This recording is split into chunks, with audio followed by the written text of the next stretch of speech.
Hello book lovers of the internet, welcome back to my channel. If you're new here, please do subscribe. So in today's video what I'm going to be doing is answer the questions to the 20 questions book tag. It's been quite some time since I participated in a book tag, so I thought it would be a good idea to do this one. I'll leave the questions in the description below, so if you want to participate as well, make a video and let me know in the comment section and I'll check all your videos out.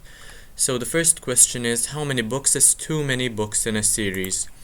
So I am the sort of person who isn't really good with completing series. I would much rather read a standalone, and even if it's open-ended, as long as the story is fine, I would rather just jump to my own conclusions. But otherwise, I think trilogies or even duologies sometimes hit the spot.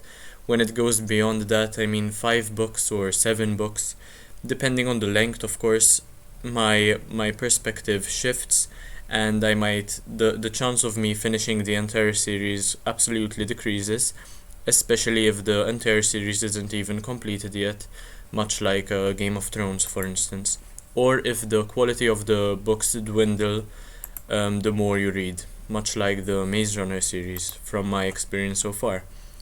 The second is, how do you feel about cliffhangers? So once again, this really depends on how invested I am in the story, how well I know the characters, how much the author manages to strike me as the sort of guy to be able to live up to my expectations of that cliffhanger. So I'd say it's 50-50, and it's all based on the sort of book we are discussing. For example, Percy Jackson and Rick Riordan is really great with cliffhangers in my opinion. Next is hardcover or paperback. So I think that paperbacks are easier to read, but at the same time hardcovers do look great on your bookshelves, but they are easier to handle, easier to carry about when they're paperbacks, so that's what I would go for personally, though I don't mind a good hardcover now and then, once again depending on the length, the thickness, and the weight of the book. In terms of my Kindle, I don't tend to use it that much anymore, because books on Kindle are basically as expensive as they would be in paperback, and I'd much rather have the feel of a book in my hands than a technological device. So next, favorite book. So this is one question you should never ask a reader, but there are many candidates for this.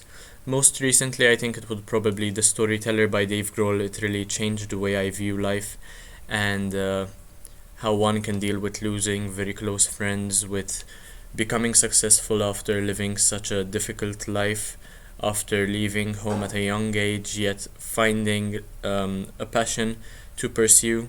So that would probably be one of my non-fiction favorites. In terms of fiction, probably one of my favorites ever would be The Perks of Being a Wallflower, even though I read it a long time ago and I don't really remember much about the story.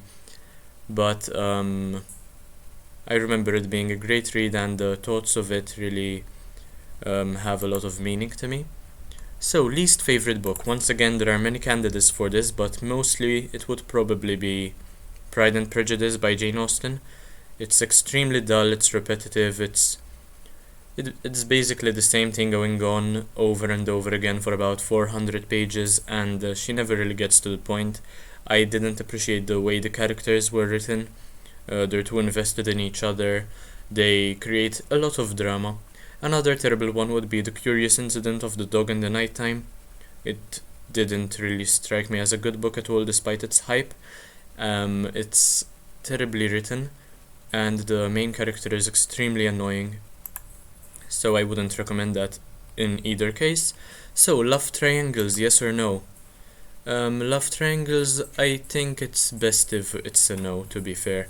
I think there shouldn't be so much drama between the characters, but once again it depends on the genre of the book. If it's a romance book, I would understand that there would be a love triangle, and it does sometimes work with certain authors, for instance Colleen Hoover, but with other genre like action, mystery, or thriller, I don't think it would be a good idea to include these. It would just reduce the edge from what you're actually trying to achieve as an author.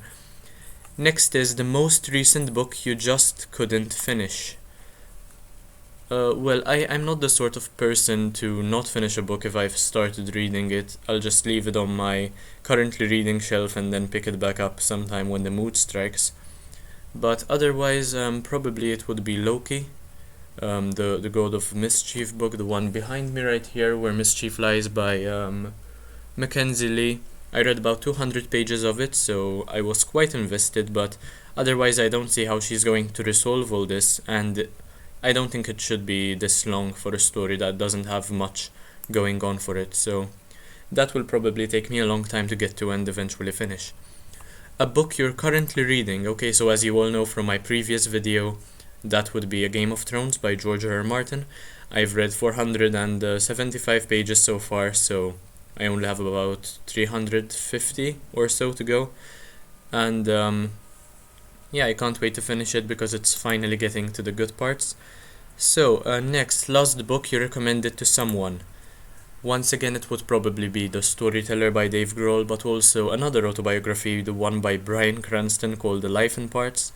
They're interesting. They show how one could find success even after a long time of suffering and dealing with a lot of emotional damage. So those would probably two books I recommended to people. Oldest book you've read in terms of publication date, probably some Beatrix Potter books. I'm not really sure though. The Narnia books are pretty old as well, and The Hobbit, so I think those might be the oldest publications I've read. Newest book you've read, probably She and Her Cat, the one by Makoto Shinkai. It was published late last year, so it's relatively recent. It was a good read overall, and the way a male author managed to write female characters, it really resonated with me. I enjoyed reading that. The illustrations were fantastic as well, so I guess I could recommend that to some of you who are watching. Favorite author? Okay, once again, quite a difficult question because you can never really pick a favorite author, even if you do buy older books. And if you do read older books, there will always be something that will tarnish how you feel about them. So, personally, probably it would be somebody like Rick Riordan, because he really set the tone when it came to me enjoying reading and starting my reading journey, but also a J.K. Rowling. So I'm not sure whether they'd be my favorite authors though, and I have many fantastic authors I'm sure I will eventually discover, so I can't really answer that question at the moment. Buying books or borrowing books? I mean, clearly, you can see behind me I would much rather buy books. I'm not accustomed to going to the library and picking out books or asking friends to lend me their books. I'd rather buy them even if they're second-hand condition, so I can say that they're mine, they're part of my library, and add them to my family, my collection of books, so definitely buy. A book you dislike that everyone else seems to love? Once again, Pride and Prejudice probably. I'm not sure whether it's the hype that really ruined the book for me, but many classics oftentimes, they seem to be terribly hyped because of how old they are and how long ago they've been published, and they were the first idea which inspired many other authors, but at the same time they were the first, and you have to acknowledge the fact that that doesn't make them great just because they were the root for many other greater ideas. And for the most part I don't like the way classics are written either. So that's just from my experience. Question 15 would be bookmarks or dog ears? Definitely bookmarks.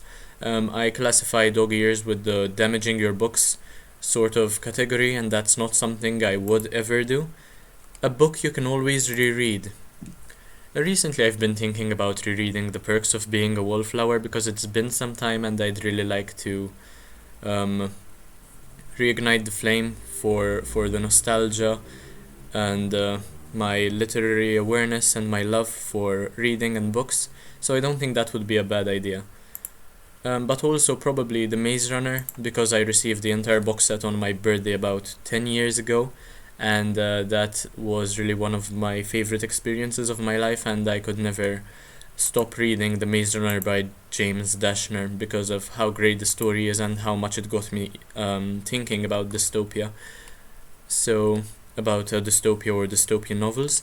So, can you read while hearing music? No, definitely not. I'm not the sort of person who can read with any distractions, with any backgrounds, or even study for that, any background noise, or even study for that matter. I have to be totally immersed in the book I'm reading, and I found out that the quieter it is, the quicker I read. So I appreciate the silence in a room. And one point of view or multiple point of views. This is question 18. I don't really have a preference as long as it's clear who the person in question is, who the one narrating is. I don't really mind. With Game of Thrones, it's multiple points of view. With Heroes of Olympus, it's multiple points of view. With the Maze Runner series, for instance, it's one point of view for the most part. So as long as the story is told well, I don't have a preference, but if all the characters are written well in a book with multiple points of view, I'd probably go for multiple POVs. Question 19. Do you read a book in one sitting or over multiple days? It really depends on how much time I have and how well the book is written, but for the most part it takes me multiple days to finish a book. And finally, who do you tag? So obviously everybody watching this video, and I'm still quite a small channel, so I don't really know any booktubers who would enjoy participating in this tag, but if you discovered my channel one way or the other, please introduce yourself in the comment section, and I'd like to get to know you, to watch your videos, and to interact with your channel further. So thank you for watching this, and I hope you enjoyed. I'll see you in the next one. Bye guys.